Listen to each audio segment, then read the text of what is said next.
Hey guys, welcome back to our channel Learn with Payal. तो guys, first of all, congratulations to all those students who have cleared the exam.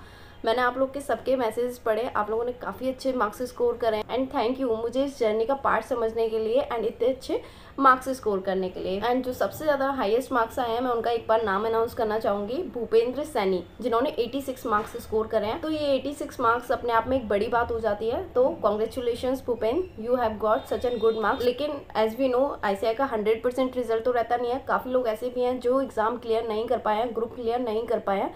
तो guys मैं आपको एक चीज़ बता दूं, आप fail नहीं हुए हैं। कभी भी इस चीज़ को एक्सेप्ट मत करना कि हम फेल हो गए हैं। नो, आपकी जस्ट सक्सेस जो है पोस्टपोन हो गई है। मैं हमेशा एक ही चीज़ बोलती हूँ कि आपकी सक्सेस जो है पोस्टपोन हो गई है कुछ टाइम के लिए। आपको जस्ट ये आने वाले 4 मंथ्स अच्छे से पढ़ना है, then you will also be a CA। तो आपको भी बस 4 महीने अच्छे से लग के पढ़िए और आप भी अच्छे से मार्क्स स्कोर कर लोगे। इस वीडियो के अंदर मैं आपसे ये भी बात करूँगी कि आप रह कहाँ गए हो, आपके अल्टीमेट जो मार्क्स हैं वो क्यों नहीं आए हैं, रीजंस क्या क्या रहे हैं। तो वो सब चीज़ हम डिटेल में बात करें। तो guys without waste our time let's get started. तो गाइज इस वीडियो में सबसे पहले मैं बात करना चाहूँगी कि आपको आने वाले अटेम्प्ट में लाइक नवंबर 23 के अंदर आपको इकोनॉमिक लॉ सब्जेक्ट लेना भी चाहिए या नहीं, क्योंकि as we know economic law is one of the optional subject. आपके पास काफ़ी सारे ऑप्शंस रहते हैं, लेकिन मोस्ट ऑफ तो उसमें बात आती है कि क्या आपको इस वाले अटेम्प्ट में भी आपको इकोनॉमिक लॉ कंसिडर करना चाहिए या नहीं। ठीक है, तो गाइज मैं आपको बता दूँ इकोनॉमिक लॉ जो है वो कई सारे रीजंस की वजह से ऑप्ट करना बेनिफिशियल रहता है। ठीक है, तो आप अगर ये सोचोगे कि मैम आप तो बोलोगे कि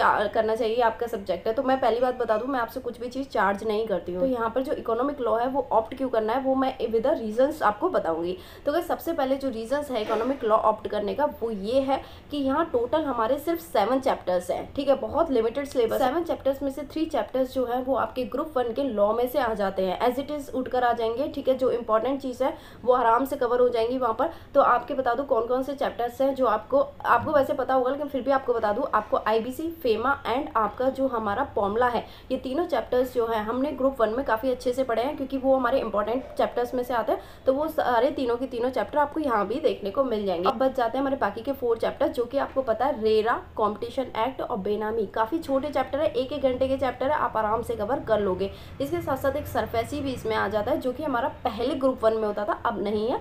वो भी हम यहाँ पर 1 घंटे के अंदर आराम से कवर कर लेंगे। आपको यहाँ बता दूँ ये चैप्टर्स के लिए आपको वरीड होने की बिल्कुल जरूरत नहीं है, मैंने कम टाइम के अंदर काफ़ी अच्छे से इनका कवरेज कराया है। तो सेकंड जो हमारा रीज़न है इकोनॉमिक लॉ को लेने का वो है हमारा टाइम सेविंग। ये सब्जेक्ट जो है अपने आप में टाइम सेविंग है। तो मैम ये बताइए टाइम सेविंग कैसे है। तो मैं आपको बता दूं यहाँ अगर हम फेमा और IBC को छोड़ दें तो बाकी के जो चैप्टर्स है वो 1-1 घंटे की आराम से कवरेज है। आप 1-1 घंटे की वीडियो मैंने बनाई हुई है, आप उसको आराम से कंप्लीट कर लोगे। मैक्स टू मैक्स आपको हो सकता है 2 से 3 घंटे लगे फर्स्ट टाइम पढ़ने में, तो कोई प्रॉब्लम नहीं है। आप और सब्जेक्ट को इससे भी बहुत ज़्यादा टाइम देते हो। ठीक है, और ये सब्जेक्ट जो है मैं बता दूँ आपको एग्जामिनेशन क्या आपका ग्रुप तक क्लियर करा देता है। ये सब्जेक्ट अपने आप में एक रामबाण सब्जेक्ट है जो आपका ग्रुप को क्लियर कराने में आपकी हेल्प करता है। ठीक है, तो और बाकी की बची बात आपके IBC और फेमा की, तो मैंने वो दोनों चैप्टर भी काफ़ी इंटरेस्टिंग वे में आपको कवर कराया है। फेमा की फुली अमेंडेड वीडियो मैंने रिकॉर्ड करी है, कि हमारी टोटल 4 आवर्स की वीडियो है, जिसमें आपको पता ही है अमेंडमेंट बहुत ज़्यादा आई थी फेमा के अंदर। ODI पार्ट जो हट गया है उसको रिप्लेस होकर जो अमेंडमेंट्स आई है वो बहुत ज़्यादा थी। आपने देखा है मैंने पूरी अमेंडमेंट वीडियो भी कम करते करते भी आपको 2 घंटे की अमेंडमेंट वीडियो फेमा की ही प्रोवाइड करी है।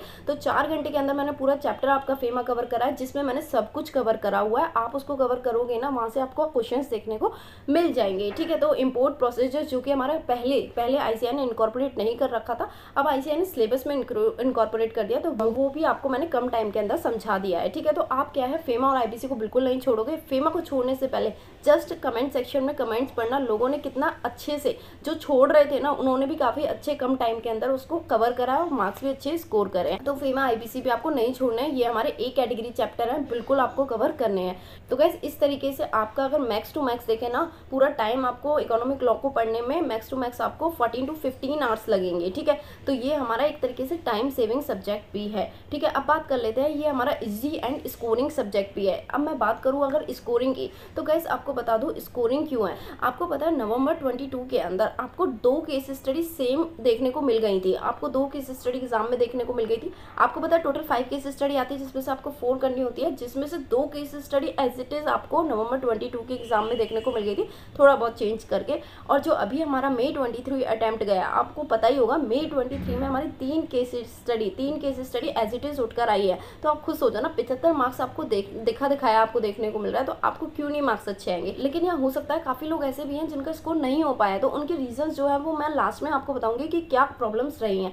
ठीक है, तो ये हो गया आपका कि ये मैंने आपको बता दिया टाइम सेविंग एंड स्कोरिंग भी है। तो ये सब्जेक्ट आपको अल्टीमेट छोड़ना नहीं है यार, ये सब्जेक्ट अपने आप में देखना कितना बेनिफिट आपको करेगा। और सबसे ज़्यादा मेन रीज़न जो है इस सब्जेक्ट को लेने का वो ये है कि इसकी क्लासेस के लिए आपको पैसे पे करने की जरूरत नहीं है, ये क्लासेस आपको फ्रीली अवेलेबल है यार। मतलब आप सोचो ना, आपको पता है ना फाइनल के लिए कितनी कितनी फीसेज आपको खर्च करने की जरूरत पड़ती है, लेकिन यहाँ पर आपको 1 रुपये भी खर्च करने की जरूरत नहीं है। पूरी क्लासेस जो है मैंने आपको चैनल पर डाली हुई है, आप यहाँ से देखिए केस स्टडी भी डाली हुई है। मैंने केस स्टडी पूरी नहीं डाली है, 15 to 17 केस स्टडी अप्रॉक्स डाली है, जिसपे आपको पूरा आइडिया दे दिया है किस तरीके से आपको केस स्टडी सॉल्व करनी चाहिए। आपको गाइस लर्न विद पायल पर सारी क्लासेस फ्रीली अवेलेबल मिल रही है, तो आपको क्यों पैसे खर्च करने, नहीं इस सब्जेक्ट के लिए आपको बिल्कुल भी कुछ खर्च करने की जरूरत नहीं है। मैंने आपको यहाँ कुछ रीजंस बता दिए जिससे आपको क्लियर हो जाए कि आपको इकोनॉमिक लॉ क्यों लेनी चाहिए। लेकिन फिर भी अगर आपका किसी अलग सब्जेक्ट में इंटरेस्ट है, मान के चलो आपका इंटरनेशनल टैक्सेशन में आपका इंटरेस्ट है, तो आई वुड सजेस्ट कि आप वहाँ जाइए। लेकिन अगर आपका कोई ऐसा चीज़ है कि नहीं मेरे को वहाँ भी पढ़ना है यहाँ भी पढ़ना है, तो मैं बताऊँगी ये सब्जेक्ट यार अल्टीमेटली इकोनॉमिक लॉ जो है वो काफ़ी बेनिफिट रहा है,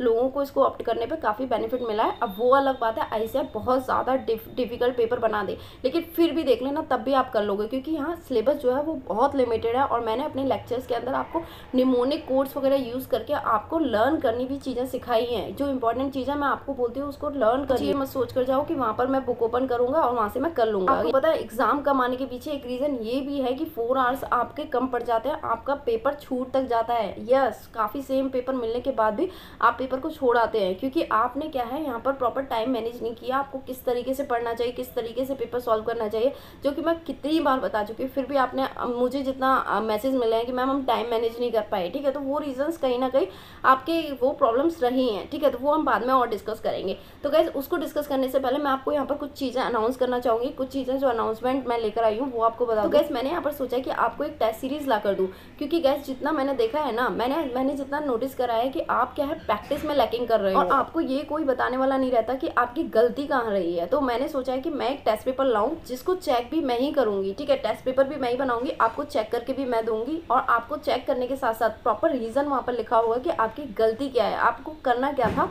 और आपने किया क्या, ये प्रॉपर वहाँ पे मैं रीज़न मेंशन करूँगी, ठीक है। तो गाइस ये जो है मैं आपको बता दूँ ये मैं फ्री प्रोवाइड नहीं करा सकती, इसके लिए ये चार्जेबल रहेगा, क्योंकि मेरा यहाँ टाइम कंज्यूम होगा एक एक पेपर को चेक करना, बनाना पेपर को, ठीक है, रीज़न स्पेसिफाई करना, तो ये काफ़ी सारा वर्क टाइम कंज्यूम करता है। तो मैं आपको बता दूँ ये आपके लिए चार्जेबल रहेगा। जस्ट एक पेपर की कॉस्ट जो रखी है वो मैंने 150 रखी है, जो बिल्कुल एग्जाम में जिस तरीके से आते हैं उस तरीके से मैं आपको फ्रेम करके दूंगी, ठीक है। 5 केस स्टडी मिलेंगी जिसमें से आपको 4 पिक करनी है, ठीक है, पूरा एग्जाम वाला माहौल बनाकर आपको पेपर वो सॉल्व करने की कोशिश करनी है। इससे आपको बहुत आइडिया लगेगा कि आप गलती कहाँ कर रहे हो, क्योंकि आपके पास ओपन बुक होने के बाद भी आप मार्क्स अचीव नहीं कर पा रहे हो, तो इसके पीछे रीज़न जो मेन है वो प्रैक्टिसिंग ही है। आप प्रैक्टिस नहीं कर पा रहे हो तो टेस्ट पेपर करना मेरे हिसाब से यहाँ पर बहुत ज़्यादा ज़रूरी है। तो गाइस जो लोग आप टेलीग्राम में लिख रहे थे ना कि मैम हमारा पेपर सही गया था फिर भी हमें मार्क्स नहीं मिल पाए, क्यों नहीं मिल पाए, तो वो मुझे जो समझ आ रहा है वो ये रीज़न है, ठीक है। आप 1-2 पेपर ट्राई करके देखो, ठीक है, तो आपको उससे थोड़ा आइडिया लगेगा कि आप गलती कहाँ करते हो, ठीक है। तो गाइस ये भी क्लियर हो गया। लेकिन टेस्ट सीरीज़ को लाने से पहले मैं आपको बता दूँ, आप मुझे कमेंट सेक्शन में ये ज़रूर बताइए कि आपको टेस्ट पेपर चेक करने हैं या नहीं, क्योंकि जब मेरे को लगेगा कि ज़्यादा लोगों की डिमांड है तो ही मैं इस चीज़ में वर्क करूँगी, क्योंकि मेरा यहाँ पर टेस्ट पेपर को फ्रेम करने में भी मेरा पूरा टाइम जाएगा, क्योंकि मैं इसे एक अलग तरीके से फ्रेम करूँगी। तो फ्रेंड्स अगर मुझे लगेगा आप लोग को सच में नीड है तो डेफिनेटली आई वुड वर्क करनी। अब बात कर लेते हैं गाइस अमेंडमेंट्स की। तो अमेंडमेंट्स मैं आपको बता दूं अभी तक ICAR की तरफ से कोई अमेंडमेंट्स नहीं आए हैं। मैंने जो अभी जितने भी अमेंडमेंट्स है वो प्रायर वीडियोस में कवर कर दिया। अमेंडमेंट की आपको 2 वीडियो मिल जाएंगी, जिसमें मेनली जो है फेमा की 2 घंटे की अमेंडमेंट्स वीडियो है, और अमेंडमेंट की अगर आप फेमा की नई वीडियो रेफर करते हो तो आपको अमेंडमेंट्स फेमा वाली भी करने की जरूरत नहीं है, क्योंकि मैंने वहाँ सब कुछ इनकॉर्पोरेट किया है। तो गाइस एक चीज़ और बता दूँ, यहाँ पर काफ़ी लोग इस चीज़ पे वरीड होते हैं कि क्लासेस जो है थोड़ी पुरानी रिकॉर्डेड है। तो मैं आपको बता दूँ, मैं जब सारी अमेंडमेंट्स को आपको यहाँ पर साथ ही साथ कवर करा दे रही हूँ, तो आपको नई और पुरानी के चक्कर में नहीं पड़ना है, क्योंकि आपका जो मेजर कोई चेंजेस मुझे होने को दिख नहीं रहे जिससे कि मुझे नई क्लास रिकॉर्ड करनी चाहिए, ठीक है। तो कुछ थोड़े मोड़े चेंजेस है जो मैं आपको पिन मैसेज में डाल देती हूँ। आप कमेंट सेक्शन में पिन मैसेज देख लीजिए, अगर कोई चेंजेस है तो मैंने वो वहाँ पर मेंशन करे हुए हैं, ठीक है। तो इस तरीके से आपका पूरा कवरेज होगा, आप उस चीज़ की बिल्कुल टेंशन मत लो। और आने वाले जो हमारा नवंबर 23 तो अभी जो आने वाला अटेम्प्ट है हमारा नवंबर 23, अगर उसमें कुछ अमेंडमेंट्स आती है तो मैं उसकी एक सेपरेट वीडियो आपको प्रोवाइड कर दूंगी, ठीक है। तो अभी तक ऐसा कुछ नहीं है, तो आप इन्हीं वीडियोस को रेफर करोगे। और यस, आपका एक मैसेज आया था मेरे को कि आपको चाहते हो कि मैं एक सेपरेट प्लेलिस्ट बना दूं जिसमें आपको सारा हमारा नवंबर 23 का कंटेंट एक साथ मिल जाए, ठीक है। तो मैं आपको एक सेपरेट प्लेलिस्ट बना दूंगी, वहाँ पर आप सारा कंटेंट एक ही बार में जाके देख सकते हो, आपको ढूंढने की जरूरत नहीं पड़ेगी, ठीक है। तो गाइस, इस वीडियो को साथ साथ मैं आपको एक चीज़ और कवर कराने चाहूँगी। यहाँ पर काफ़ी लोग ऐसे हैं जिनको ये नहीं पता है कि मैंने इस चैनल पर लॉ के भी कंटेंट डाला हुआ है।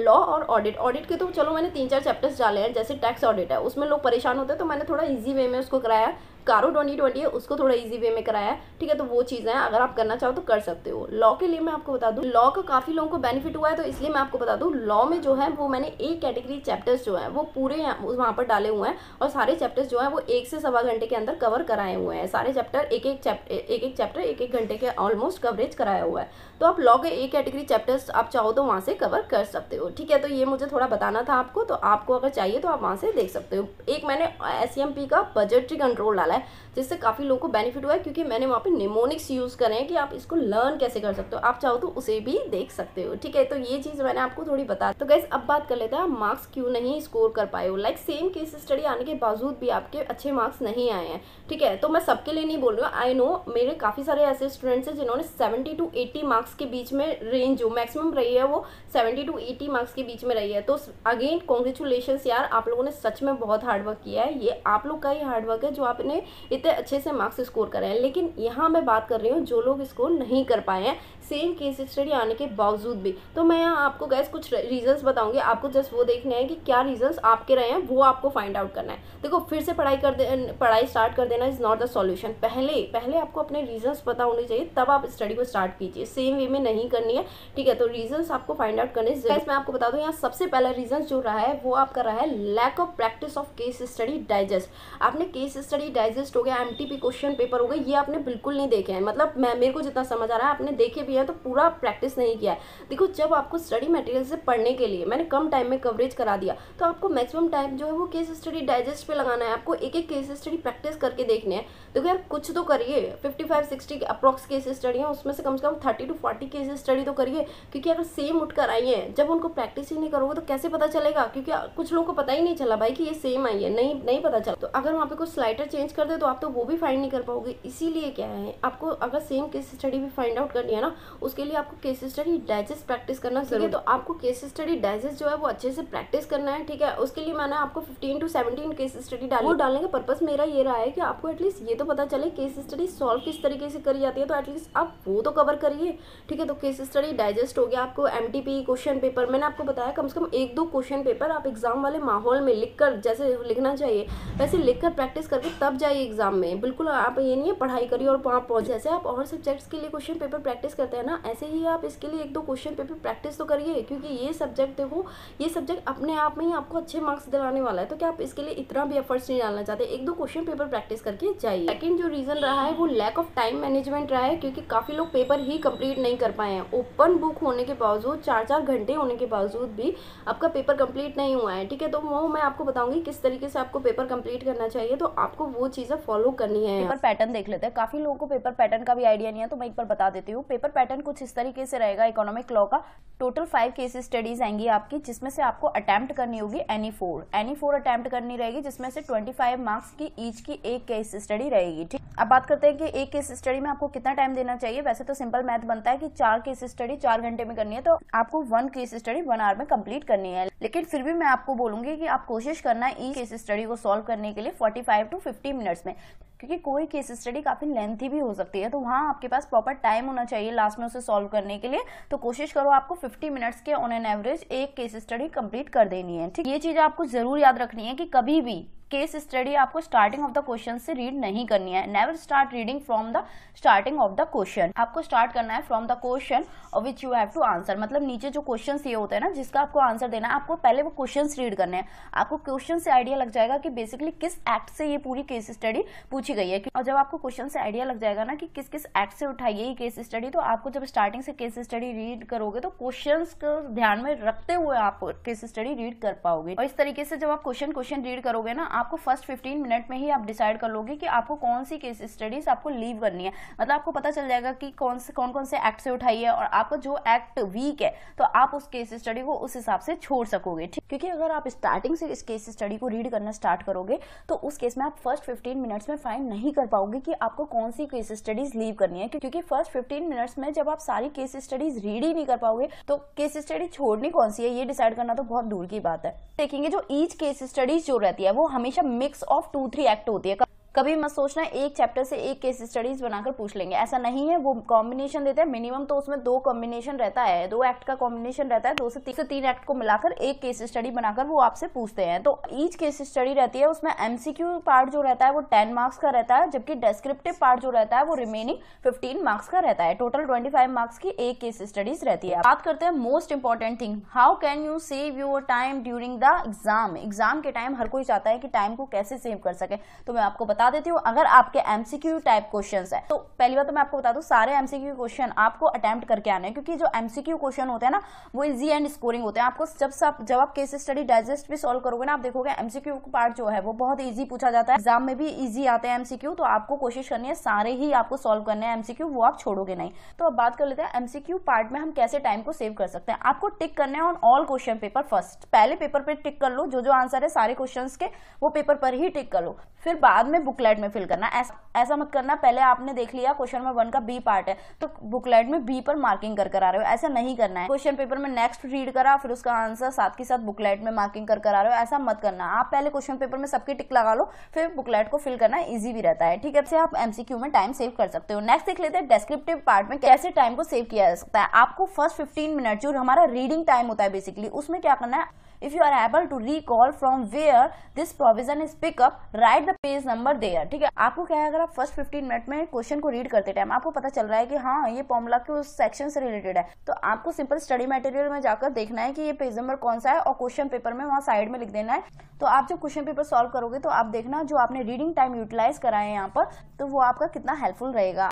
और फिर थर्ड रीज़न की बात कर लेते हैं, वो लैक ऑफ प्रेजेंटेशन है। क्योंकि आपको थ्योरी सब्जेक्ट में आपको प्रेजेंटेशन आपके लिए मैटर करती है। मैं आपको फिर बता दूं तो आपको प्रेजेंटेशन का वे जिस तरीके से बताया आपने उस तरीके से अगर फॉलो नहीं किया है तो वहाँ पर दिक्कतें होंगी। प्रेजेंटेशन कैसे करनी है, तो आपको बेसिकली इस तरीके से हेड बनाने हैं। तो फर्स्ट जो हेड रहेगा वो रहेगा आपका इशू इन्वॉल्व। इसमें क्या है, बेसिकली क्वेश्चंस लिखना होता है कि आपसे क्वेश्चन क्या पूछा गया है, तो ये आप इशू इन्वॉल्व लिखोगे right from the questions. Question में से लिख दोगे क्या क्वेश्चन पूछा गया है। नेक्स्ट है हमारा लीगल प्रोविजन। लीगल प्रोविजन के अंदर आप सारा फ्रॉम स्टडी मटेरियल से लिखोगे, जो भी इस क्वेश्चन से रिलेटेड प्रोविजन है वो स्टडी मटेरियल से लिख दोगे। लेकिन अगर आपको लर्न है, मैंने आपको बोला था 3 से 4 चैप्टर जो आपने लॉ में कॉमन पढ़े हैं उनको लर्न करने की कोशिश करना, या फिर जो मैंने इंपॉर्टेंट पार्ट्स आपको बताए हैं रिवीजन कराते टाइम वो आप लर्न करने की कोशिश करो, जिससे आपको हर चीज के लिए स्टडी मटेरियल रेफर ना करना पड़े। तो अगर आपको कोई सेल्फ प्रोविजन लर्न है तो वो आप लीगल प्रोविजन के अंदर लिखोगे। लीगल प्रोविजन काफी डिटेल होता है, तो इसमें क्या है, आपको पैराग्राफ बनाकर लिखने हैं। पैराग्राफ में हर एक पैराग्राफ में 3 से 4 लाइन का एक पैराग्राफ आप बनाओगे। ठीक है, फिर इसके बाद आप लिखोगे केस। अगर इससे रिलेटेड कोई केस है तो आपको प्रॉपर केस का नाम लिखना है वहां पर। फिर देन हम लिखेंगे कंक्लूजन। कंक्लूजन क्या है, जो केस स्टडी आपसे पूछी गई है, जो क्वेश्चन आपसे पूछा गया है उसका कंक्लूजन क्या है, वो आपको कंक्लूजन पार्ट में लिखना होगा। इसके लिए मैं आपको एक टिप देना चाहूंगी कंक्लूजन के लिए। अगर आप किसी चीज के लिए कंक्लूड करने में श्योर नहीं हो, मतलब आपको नहीं पता ये टेनेबल है, वैलिड है, नॉट वैलिड है, तो उसमें अगर आप कंफ्यूज हो रहे हैं तो आप कंक्लूजन पार्ट को यहाँ से हटा देना। आप सिंपल यही 3 हेड बनाएंगे और कंक्लूजन को इसी में इनकॉर्पोरेट कर देंगे। स्पेसिफिक हेड नहीं देंगे कंक्लूजन का, क्योंकि अगर स्पेसिफिक हेड होगा तो एग्जामिनर का पूरा ध्यान जाएगा वहां पर, और जब आप श्योर ही नहीं हो तो क्यों ध्यान दिलाना उस चीज पर। ठीक है, आपको ऊपर भी बता दिया कि सारे पार्ट्स जो है वो एक साथ करने हैं, तो ये आप याद रखोगे। फिर नेक्स्ट इंपॉर्टेंट थिंग कि आपको अंडरलाइन करने हैं इंपॉर्टेंट पॉइंट। ये इकोनॉमिक लॉ क्या आपको हर एक थ्योरी सब्जेक्ट में याद रखना है। देखो प्रैक्टिकल सब्जेक्ट में क्या होता है, वहाँ एग्जामिनर को कॉपी चेक करने में दिक्कत नहीं होती, क्योंकि फिगर होते हैं और ऊपर से वो क्या है नीचे आंसर होता है, बेसिकली फोकस उस पर होता है, तो एग्जामिनर को वहाँ कोई दिक्कत नहीं होती। और थ्योरी सब्जेक्ट में क्या है, वो थ्योरी होती है, एक तो वो मोनोटोनस होती है, पूरी लगातार थ्योरी लिखी रहे तो, और एग्जामिनर के पास इतना टाइम भी नहीं होता वो पूरा कुछ पढ़ सके। तो आपको क्या है, एग्जामिनर को सारी चीजें अंडरलाइनिंग करके देनी पड़ेगी। एग्जामिनर को आप चिल्ला चिल्ला कर बताओगे कि हाँ मुझे सारी चीजें आती है, प्रॉपर अंडरलाइनिंग करके दोगे, क्योंकि एग्जामिनर को आप जितना अंडरलाइन करके दोगे उसका ईजी रहेगा कॉपी चेक करने में, और वो कुछ तो आप खुश, ठीक, क्योंकि अल्टीमेट वही पास करेगा। अब फोर्थ रीजन की बात करें तो गाइस ये हो सकता है कि lot of material you have taken, आपने काफी सारा मटेरियल ले, क्या है आप सारा कुछ नहीं फाइंड कर पाओगे और आप ब्लंडर कर दोगे। तो इसलिए कोशिश करो जितनी भी चीजें आपके लिए जरूरी हैं वो सब चीजें लेकर जाइए, ठीक है। अगर देखो इसमें भी मैं आपको चीजें बता देती हूँ क्या क्या चीजें रिलेवेंट है आपको एग्जाम में ले जाने के लिए। सबसे पहले बात आती है इंडेक्स की। इंडेक्स आपका कैसा होना चाहिए, इंडेक्स आपका डिटेल्ड होना चाहिए, ठीक है। किस टीचर का ले रहा है, तो देखो यार मैं किसी के कमेंट नहीं करूंगी कि आप उस टीचर का लीजिए इस टीचर का लीजिए, जो आपको अच्छा लगे आप उसका लीजिए, ठीक है। इंडेक्स मेरा प्रॉपर बना हुआ नहीं है, मैं आपको पहले बता दूं, ठीक है। लेकिन अगर आप टेलीग्राम ग्रुप में देखोगे तो काफी बच्चों ने शेयर किए हुए हैं इंडेक्स, अच्छे इंडेक्स शेयर किए हुए हैं एक्चुअली, ठीक है। तो आप वहां से किसी भी इंडेक्स को रेफर कर सकते हो, ठीक है। देखो मैं यहाँ जो भी मटेरियल बोल रही हूँ ना, आपके पास जो भी इनमें से नहीं है आपको सब टेलीग्राम ग्रुप में मिल जाएगा, don't worry about that. Last moment पे ये मत कहो कि मेरे पास ये नहीं है ये नहीं है, नहीं है। टेलीग्राम ग्रुप ज्वाइन करो, सब कुछ आपको वहां मिल जाएगा, और इसमें प्रॉपर आपस में लोग डिस्कस भी करते हैं, ठीक है, कि 60 से रिलेटेड जो भी बातें करनी है उनको, जो भी कुछ पूछना है एक दूसरे से वो भी डिस्कस करते हैं, तो आप देख सकते हो वहां पर, ठीक है। तो इंडेक्स आपको वहां से मिल जाएगा इंडेक्स। लेकिन अगर आप फिर भी डिसाइड नहीं कर पा रहे हो किस टीचर का अच्छा है, तो मैं आपको बता दूं ऐसा इंडेक्स लीजिए जिसमें ये 3 चीजें जरूर हो, ठीक है। सेक्शन नंबर लिखा हुआ होना चाहिए, हेडिंग लिखी होनी चाहिए, हेडिंग का मतलब टॉपिक क्या टॉपिक है वो टॉपिक लिखा होना चाहिए, और वो टॉपिक किस पेज नंबर पर है, ये 3 चीजें जरूर होनी चाहिए, ठीक है। इंडेक्स ऐसा ही बनाना, अगर खुद का नहीं बनाया तो टीचर का ले लेना, ठीक है। फिर इसके बाद आ जाइए स्टडी मटेरियल या टीचर्स बुक। देखो टीचर मॉड्यूल में कभी भी ये नहीं कहूंगी कि आपको टीचर मॉड्यूल लेना चाहिए, क्योंकि देखो टीचर खुद नहीं कहेगा आपको, बल्कि टीचर ना वो भी बोलेगा, वो भी क्या है आपको या तो स्टडी मटेरियल कॉपी पेस्ट करके बना के देगा आपको, क्योंकि स्टडी मटेरियल ही हाईली रिकमेंडेड होता है। स्टडी मटेरियल आपका बिल्कुल क्लीन नहीं होना चाहिए, मतलब ऐसा नहीं होना चाहिए कि आज ही आप प्रिंट करा के लाए और चले गए एग्जाम में, नहीं। आपका स्टडी मटेरियल में प्रॉपर नोटिंग होनी चाहिए, हाईलाइटिंग होनी चाहिए, अगर हाईलाइटर के थ्रू मतलब प्रॉपर हाईलाइटिंग होनी चाहिए, और क्या पेन से आपने नोटिंग वगैरह करी हुई होनी चाहिए, जो कि मैं आपको देखा हो आपने रिवीजन वीडियोस में आपको प्रॉपर नोटिंग हुई मिलती है, ठीक है। वो नोटिंग अगर आपके पास नहीं हुई पड़ी है तो आप रिवीजन लेक्चर सुनोगे ना तो साथ के साथ नोटिंग करते जाओ। भाई देखो ये नोटिंग बहुत जरूरी है, हाईलाइटिंग बहुत जरूरी है, किसी सब्जेक्ट में की हो ना की हो फर्क नहीं पड़ता, लेकिन ये ओपन बुक एग्जाम में अगर कुछ हाईलाइटिंग नोटिंग नहीं रहेगी तो एग्जाम टाइम में बहुत मुश्किल हो जाएगी, नहीं ढूंढ पाओगे, बहुत प्लेन लगने लगेगा, बहुत क्लियर रहेगी बुक तो कुछ भी ढूंढना आसान नहीं रहेगा, ठीक है। इसलिए मैं बार बार इस चीज को बोलती हूँ, अपनी रिवीजन लेक्चर्स में बोलती हूँ कि आपकी नोटिंग और हाईलाइटिंग बहुत जरूरी चीज है, और मैंने रिवीजन लेक्चर में इसी चीज पर फोकस भी किया है। मैंने प्रॉपर नोट्स आपको हाईलाइट और नोट्स करा के दिए हैं, ठीक है, नोटिंग बनाकर दिए है, कि जैसे कोई मान के चलो जैसे कोई अपील का है तो छोटा सा साइड में चार्ट बनवा दिया, ठीक है, कोई लिमिट्स है वो साइड में लिखवा दी, कोई डेज है वो भी साइड में लिखवाई, ठीक है, कोई किसी चीज को लर्न करने के लिए स्टोरी है वो भी साइड में लिखवाई, ठीक है। तो वो सब चीजें बहुत हेल्प करती है, तो वो सब चीजें आप ध्यान में रखना। क्वेश्चन पेपर एमटीपीज, ठीक है, ये आपको ले के चले जाना एग्जाम में, क्योंकि अगर कोई केस स्टडी, क्योंकि अगर कोई सेम केस स्टडी उठकर आ जाए तो आपको हेल्प हो जाएगी, यहाँ से सीधा उसको नोटिक कर सकते हो, ठीक है। फिर इसके बाद आ जाइए केस लॉ समरी। मैंने आपको ऊपर बोला था समरी ही फाइल रेफर करो, यहाँ पर ज्यादा डेप्थ में जाने की जरूरत नहीं है, केस लॉ समरी फाइल देख लेना, वो ले जाना, केस स्टडी डाइजेस्ट ये आपको पूरा लेके जाना है। और ये मैंने काफी बार बोला भी है कि कोशिश ही करो कि पूरा सॉल्व करने का। देखो मैं क्यों बोलती हूँ, क्योंकि आईसीए के केस में ना कई बार देखने को मिला है कि केस स्टडी डाइजेस्ट से ही केस स्टडी उठकर आ जाती है, और जब कोई क्वेश्चन आपको सेम देखने को मिलता है ना तो आपके चेहरे पे क्या स्माइल होती है, तो ऐसी स्माइल क्यों मिस करनी, ठीक है। तो ये सब चीजें आपको ध्यान रखना। यहाँ पर मैं एक चीज और ऐड करना भूल गई थी, आप ऐड कर लो अमेंडमेंट शीट, ठीक है। अमेंडमेंट शीट आपको जरूर लेकर जानी है। अगर आप प्रिंट निकाल के अपने मटेरियल में ही इनकॉर्पोरेट कर लिया तो आप इसको छोड़ सकते हैं। बाकी आपकी अप्रॉक्स 31 पेजेस के अमेंडमेंट है, जिसमें मेनली जो है वो फेमा के अमेंडमेंट्स है, ठीक है। मैं आपको काफी इजी वे में आपको समझाया है, तो वो पूरा आपको लेकर जाना है अमेंडमेंट भी, ठीक है। लास्ट वन बात कर लेते हैं कि आपका ये भी रीजन हो सकता है कि आपने कोई एक क्वेश्चन पेपर बिल्कुल एग्जाम वाले माहौल में बैठकर प्रैक्टिस नहीं किया है, तो वो क्या है, वो भी आपके लिए कहीं ना कहीं रीजन हो सकता है। क्योंकि हम जब कभी भी क्वेश्चन पेपर सॉल्व करते हैं तो हमें वहाँ रीजन पता चलता है कि हम क्या मतलब क्या अगर टाइम मैनेज नहीं कर पा रहे हैं तो वो भी चीज़ का आइडिया लग जाता है। अगर क्वेश्चन नहीं रिकॉल कर पा रहे हैं, कंसेप्ट रिकॉल नहीं कर पा रहे हैं, जैसे रिकॉल क्या फाइंड नहीं कर पा रहे हैं स्टडी मटेरियल, तो वो सब चीज़ें हम फाइंड कर लेते हैं। तो ये एक क्वेश्चन पेपर को लगाने से हमें चीज़ें पता चलती हैं, तो वो कहीं ना कहीं ज़रूरी होता है, ठीक है। तो वो भी आपको ध्यान देना है। तो कई सब कुछ रीजंस थे जो हो सकता है जिनकी वजह से आपको कम मार्क्स मिले हों, ठीक है। हो सकता है कोई और भी आपके रीजंस रहे हों। ये कुछ रीजंस जो मुझे लगे थे वो मैंने आप सोचा कि आपको एक बार बता दूं। लेकिन अगर आपको लगता है कोई और रीजंस है और आपको लगता है कि मैं उसमें कुछ हेल्प कर सकती हूँ, आपको कुछ सजेस्ट कर सकती हूँ, तो आप मेरे को कमेंट सेक्शन में बताइए। मैं आपके कमेंट्स जरूर पढ़ूंगी और मुझे लगेगा कि मैं आपकी वहाँ कुछ हेल्प कर सकती हूँ तो definitely I will help you, ठीक है। तो आप आप मुझे कमेंट सेक्शन में बता सकते हैं। मैं गाइस एक बार फिर से आपको बता दूं, मैं यहाँ पर टेस्ट सीरीज लॉन्च के लिए सोच रही हूँ, टेस्ट सीरीज आपको फ्रेम करके देने के लिए सोच रही हूँ, ठीक है। अगर मुझे कुछ ज़्यादा लोगों की नीड लगेगी यहाँ पर, ठीक है, अगर कमेंट्स मेरे को ज़्यादा आते दिखेंगे या लोगों की नीड्स लगेगी तो ही मैं इस चीज़ पे वर्क करूँगी, क्योंकि मैं क्वेश्चंस को फ्रेम करूँगी, देन आपको प्रोवाइड करूँगी। और फिर बता दूँ आपको, सारी कॉपीज़ मैं ही चेक करूँगी, आपको प्रॉपर रीज़न बता कर दूँगी कि आपकी गलती कहाँ पर है, सो दैट आपको पता चले। क्योंकि कॉपी चेक करने से कुछ नहीं होगा जब तक आपको आपकी गलतियाँ ही नहीं कोई बताने वाला, ठीक है। तो वहाँ पर मैं आपको आपके प्रॉपर जो भी गलतियाँ रही हैं वो आपको पूरा नोट बना कर दूँगी, ठीक है। तो अगर आपको लगता है कि आपको ये सब चीज़ की ज़रूरत है तो आप मुझे कमेंट सेक्शन में, फिर से एक बार बता दूँ, बिल्कुल हार्ड नहीं है इकोनॉमिक लॉ, आपको अच्छे से स्कोर हो जाएगा। आपको सारा कंटेंट इस चैनल पर मिल जाएगा। मैं आपको